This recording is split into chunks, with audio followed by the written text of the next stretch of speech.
Fala pessoal, tudo bem com vocês? Aqui é o Jonathan falando. O vídeo hoje continuando nossa retrospectiva, dessa vez indo para o Rio de Janeiro, começar a falar do 2024, da dupla Fla-Flu, Flamengo e Fluminense. Eu já peço você dar o seu like aqui no vídeo, se inscrever no canal se não for inscrito e dar aquela força divulgando esses e os demais vídeos.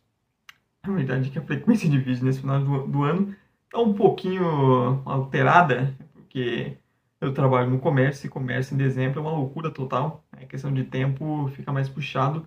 Mas sempre tentando fazer os vídeos, gravando principalmente esses vídeos retrospectiva. Já fiz dos times paulistas, fiz do ano de Cruzeiro e Galo, tem de Grêmio e Inter, tem também de Bahia, Fortaleza e Vitória.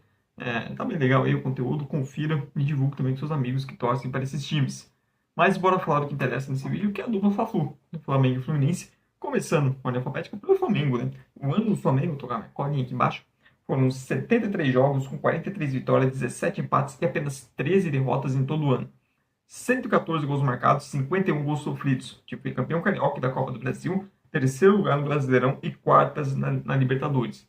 Quando você olha o ano frio, resultados frio, pô, foi um ótimo ano. Pensa um time com essa campanha, você pensa num ano bom. Um ano bom. Só que a verdade é que o ano não foi tão bom assim pro Flamengo. Um ano bem acidentado. Começa ali com o estadual, etc. Mas termina bem ali com o título do Copa do Brasil e o time dando um gás no brasileiro.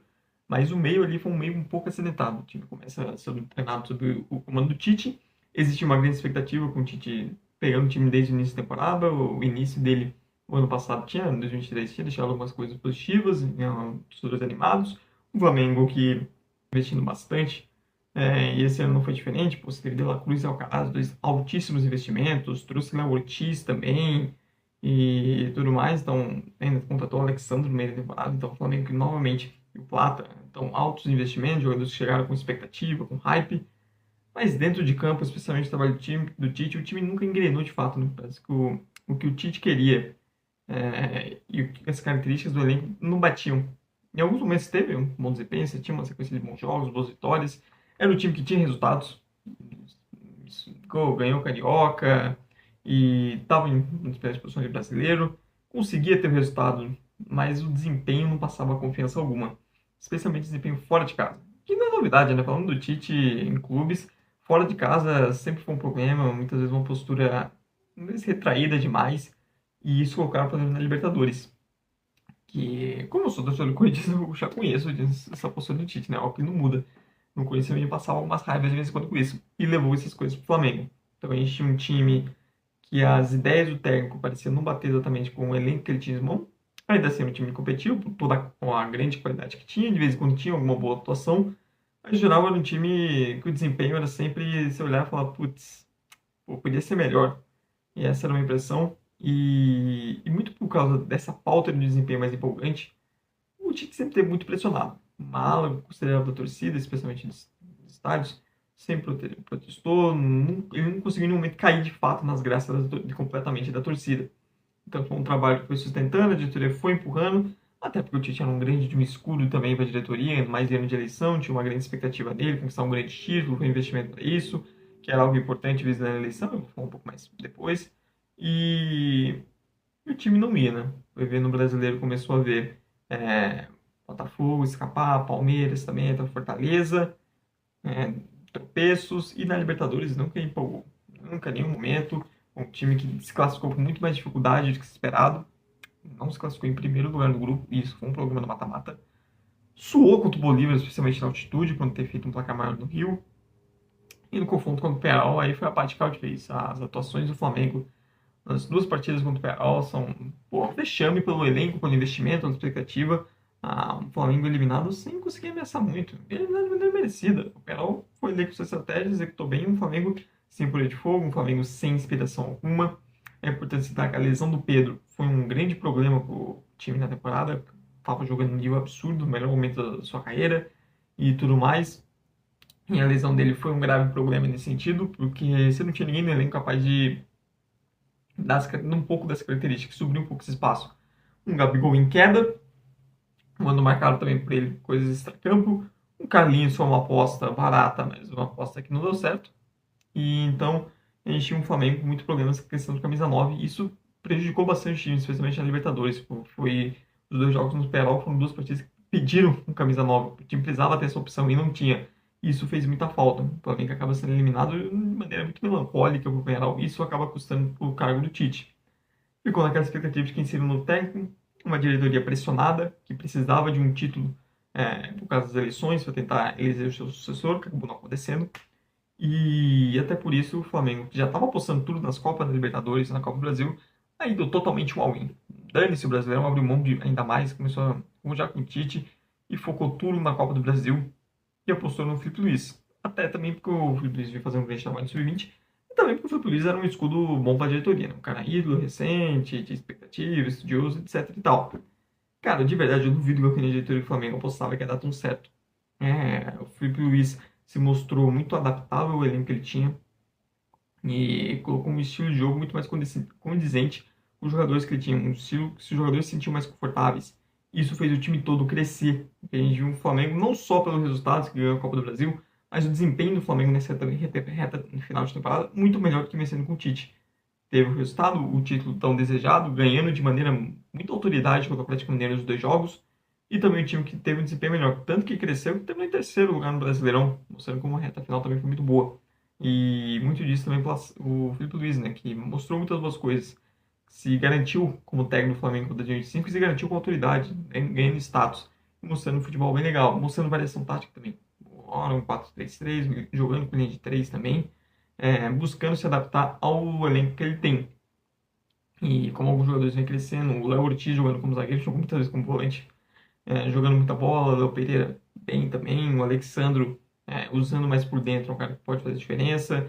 Ayrton Lucas termina a temporada um pouco melhor, que é um cara que foi muito criticado durante a temporada, com razão, mas termina um pouco melhor. Wesley, a versão Wesley com o Felipe Luiz, nossa, que lateral, hein? Ele jogou muito nos dois jogos da final da Copa do Brasil, a reta final dele foi muito boa. O Gerson, um dos poucos Flamengo que se salva que o Gerson fez uma ótima temporada, né? Um dos melhores jogadores de futebol brasileiro, com toda certeza. E com o Felipe Luiz ele ainda é mais o Coringa, né? Porque ele pode jogar em diferentes posições, jogar bem em diferentes posições no meio campo. O De La Cruz é um cara que, a primeira temporada dele é decepcionante pelo valor investido, pela expectativa. Você teve o Pulgar crescendo com o Felipe Luiz, perdeu os pontas lesionados, o Cebolinha e o Luiz Araújo. Mas ele buscou soluções ainda assim, por ter o Plata, o Bruno Henrique. Apesar de não ter feito uma grande temporada, ainda é um cara, uma liderança. O Gabigol teve um final muito mais digno do que se parecia que ele ia ter, em dado momento da temporada. E, pô, você tem um Rascaeta que sofreu problemas físicos, ainda assim é um cara que quando tá em campo faz diferença. Então, o Flamengo teve uma temporada muito em alta e que anima para 2025.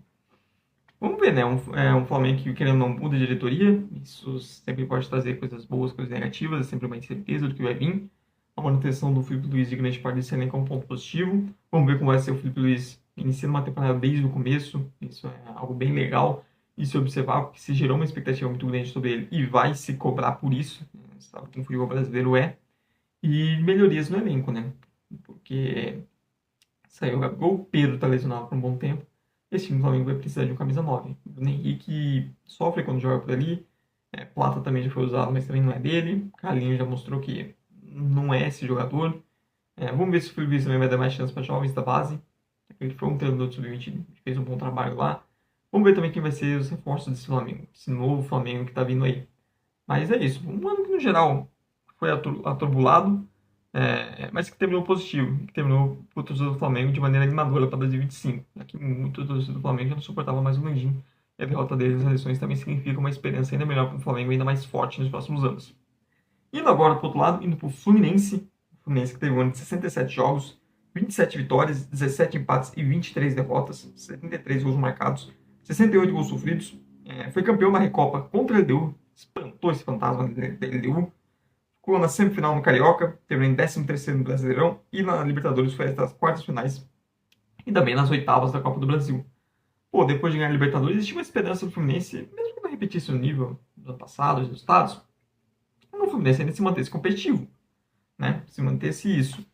Mas assim, a janela do Fluminense foi ruim, as contratações, o planejamento da temporada foi ruim. O Fluminense já tinha um elenco com uma média mais velha, mais envelhecido, e decidiu dobrar a aposta. E não só questão da idade, mas buscando jogadores que estavam em baixa, uma aposta sem muito sentido. O trabalho do Diniz em 2024 foi péssimo, foi muito ruim. O time começou a cair, ele não conseguiu encontrar soluções, alguns testes que não deram certo. e o time foi só piorando, foi se apostando que poderia se recuperar, só que aí começa o Brasileirão muito, mas muito mal. Na Libertadores ainda assim conseguiu classificar, até foi um grupo bastante sensível para isso, mas o Fluminense teve um começo brasileiro horrível, um começo na lanterna ou em penúltimo ali, e vendo os times mais à frente abrindo vantagem. Um Fluminense que não tinha capacidade ofensiva que tinha na temporada passada e com o Diniz continuava sendo uma peneira defensivamente. Até porque teve desfalques importantes. Você, por exemplo, saiu o Nino, não houve reposição no mesmo nível para a zaga e pô, a capacidade de construir uma capacidade defensiva também é muito importante nesse time do Fluminense do Diniz. O André sai depois do meio da temporada e é outro desfalque pesado. Ele chegou a ter lesão também, então um desfalque pesadíssimo, toda a importância que ele tinha em ambas as fases. E aí você tem também a queda de desempenho de alguns jogadores durante a temporada. O Marcelo deu problema extra-campo, também o cara caiu bastante de desempenho esse ano. Felipe Melo e tudo mais. Você tem, por exemplo, o Germancano lidando com lesões num ano abaixo, bem abaixo do que foi aquela temporada mágica do ano passado. E João Arias desfalcando por causa de seleção, ele é um cara que ganhou ainda mais importância esse ano no Flu, o Ganso também mais regular, e as contratações não dando certo. Pô, Renato Augusto, muitos problemas físicos e tudo mais. Douglas Costa, nossa, Fluminense trouxe o Douglas Costa em 2024, era óbvio que não tá certo. E os jogadores também não conseguiram suprir isso. Mas aí chega Mano Menezes, e com a chegada do Mano Menezes, outro estilo, outras ideias, um outro ânimo, e também a chegada de Thiago Silva. A chegada do Thiago Silva foi muito importante para o Fluminense reagir na temporada. Pela liderança e tudo mais, mas também pelo nível que ele jogou. O Thiago Silva veio jogando bem, mesmo com 40 anos, jogando em ótimo nível. E sendo muito importante, trazendo um pouco da segurança defensiva que tinha se perdido completamente. O Fábio também vai destacar, fez um ótimo Brasileirão. O Fluminense também se manteve na Série A muito por causa do Fábio. Sem ele, as coisas teriam sido muito piores. E o Mano conseguiu dar um pouco mais, recuperar um pouco mais capacidade defensiva desse time e tudo mais. E as apostas também no meio da temporada também se mostraram boas. O Daniel Serra foi um cara fundamental. Teve um bom começo, depois oscila, mas na reta final foram os dois outros que salvam o Fluminense no rebaixamento, o Cuiabá e o Palmeiras. O Arias, voltando da seleção, também é um cara muito importante. E o Cauã Elias, surgindo da base, também fez bons gols, teve boas participações, foi decisivo. Keno saiu do banco em alguns jogos também importante, o Ganso melhorando. Então o Fluminense dá uma grande reação. Um time que estava lá embaixo consegue reagir, volta a briga. Em dado momento parecia que escapar com tranquilidade.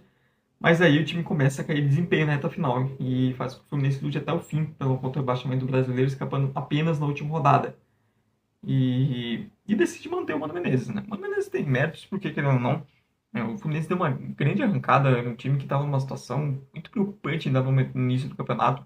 A campanha, a pontuação de início eram horríveis e tudo mais. E ter dado a grande arrancada ali foi fundamental para o Fluminense escapar, ter dado um pouco mais de padrão defensivo e tudo mais. É um time que, obviamente, não tem a capacidade ofensiva, já teve outros momentos, mas ainda assim, só de ter sido mais seguro, e a chegada do Thiago Silva também muito decisivo, as atuações do Fábio, foi bom para o Fluminense. O Fluminense para 2025 fala-se muito da perca do Arias, e perder o Arias seria um grande golpe. Mas vamos ver qual vai ser esse elenco Fluminense, que é um elenco que pede mudança. O Diogo Barbosa saiu, o Marcelo tinha saído, o Fuentes apareceu bem nos últimos rodadas na lateral esquerda, mas um setor que pede mais contratações. Reforços para a zaga, para jogar lá com o Thiago Silva. O Thiago Silva já é um cara experiente, 40 anos, né? Vai precisar de mais opções ali no setor. Opções também em questão de volantes. Trouxe o Hércules do Fortaleza, uma grande contratação, chega para ser titular.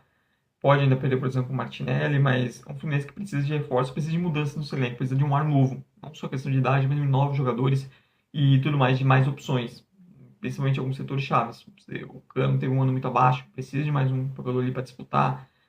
Um Fluminense que sente mais falta de opções ofensivas, além do Arias e tudo mais, até para depender tanto dele, um jogador que pode sair. Então o Fluminense precisa de reforço em todas as áreas para evitar novamente um ano brigando lá embaixo, para voltar a ser um ano mais seguro, um ano brigando mais em cima na parte da tabela. Mas é isso, pessoal. Essa é a minha opinião. Você pode deixar nos comentários se você concorda, discorda de alguma coisa que eu falei sobre o ano tanto do Flamengo quanto do Fluminense. E mais uma vez, assista os outros vídeos da nossa retrospectiva, deixe o seu like aqui no vídeo, se inscreva para mais conteúdos e dá aquela força divulgando esses e demais vídeos para ajudar quem está começando. Muito obrigado mesmo você que veio até o fim. Tchau, tchau e até a próxima.